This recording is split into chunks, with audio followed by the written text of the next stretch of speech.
A carriage that can travel between the Imperial Academy and the ground.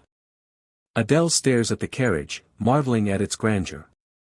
It looks so magnificent, it could have stepped straight out of a myth. Samuel is struggling to communicate something, his frustration barely contained. All he can do is hope Samuel is smart enough to return on his own. The carriage lands in the forest.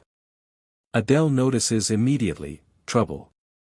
They've arrived sooner than expected. Golden badges gleam on the people who disembark. One of them is Bessaha, Adele's first target, a powerful wind element mage instructor who has reached the 5th circle. Much like Robert, Bessaha specializes more in theory than combat, making him a feasible target. Another figure appears, Leon Terrias, son of Count Lean. He's a companion to the protagonists and a major player in the main scenario. He's even stronger than Bessaha. Leon arrives 30 minutes late due to a bet with the female cadets, and that's exactly when Adele plans to strike. Adele realizes that if Bessaha and Leon join forces, not a single member of Class A would survive. Shock hits Adele when he sees Samuel withdrawing. Adele shouts, "Everyone, we need to move." Fran approaches, concerned. Did something happen? Yes, Adele replies. The targets, they're coming this way right now. Fawn is shocked. Really? Yes, Adele confirms. It's finally beginning. Quickly erase any trace around us and discard your weapons. I'll stay outside the secret realm to face the human instructor. The rest of you enter and attack once the cadets are exhausted. Luna asks, is that instructor really coming here? Yes, Adele responds. He's even stronger than Instructor Ares. I'm not sure I can win. Luna's worry deepens, and Adele admits to himself that facing someone stronger than Bessaha might overwhelm him. I trust your lead, Fran, Adele says. Don't worry, Fawn replies, though concern lingers in his voice. An alert sounds. Humans are approaching. Samuel rushes in with the bird, confirming, they're on their way now. Perfect timing, Adele says.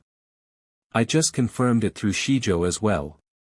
Samuel, you should enter the secret realm too. Take Shijo with you. Understood, Samuel replies.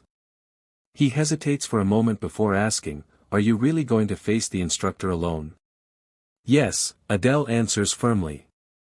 This is something I must do. We don't have time, open the secret realm first.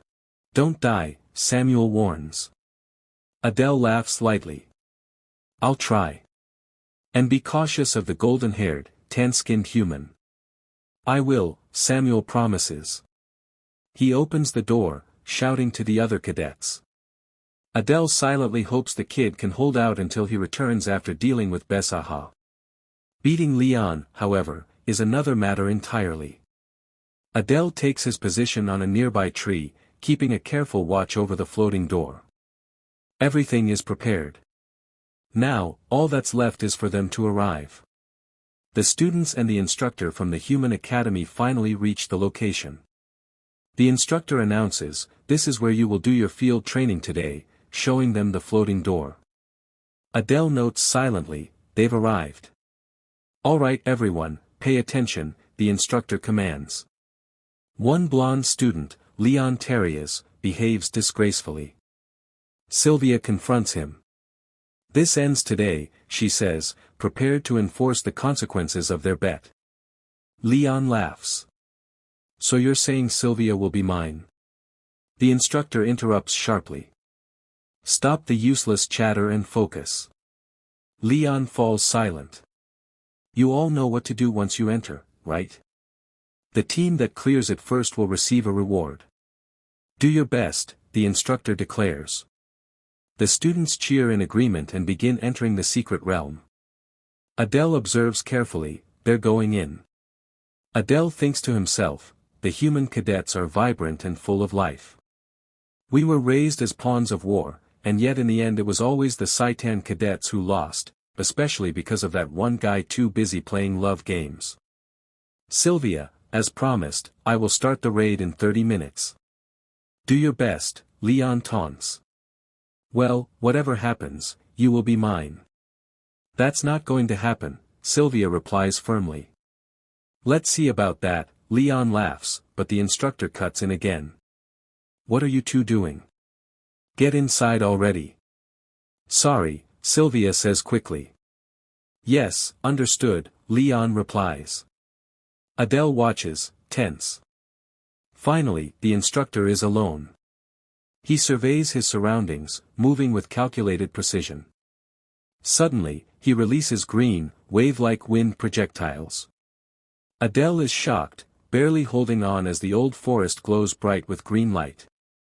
Hanging from a tree, Adele clings tightly. Any delay, and he would have been caught. Well, as expected, no one is here. Let's head over there, the instructor mutters, starting his walk. Adele thinks, finally, he's heading to the secret hideout. Let's follow once he's far enough. Adele follows discreetly, noting every movement. The instructor pauses, sensing something amiss, scanning the area. He touches a small tree. What kind of sudden terrorist act are these demons plotting? Forcing someone as important as me to come all the way here. I should have wiped them all out back then, he thinks. Adele positions himself in front of a tree, ready. The instructor begins injecting mana into it. The small tree swells and transforms into a massive brick-like structure. Adele realizes the tree was a protective mechanism. Any careless touch would have resulted in disaster. There are no signs of anyone being here, just a careful intrusion, the instructor mutters. The tree conceals a door. The instructor steps forward, but suddenly a dark sword pierces through his defense. Shocked, he shouts. Adele emerges, cloaked in dark purple aura. What a shame, he says. I could have killed you.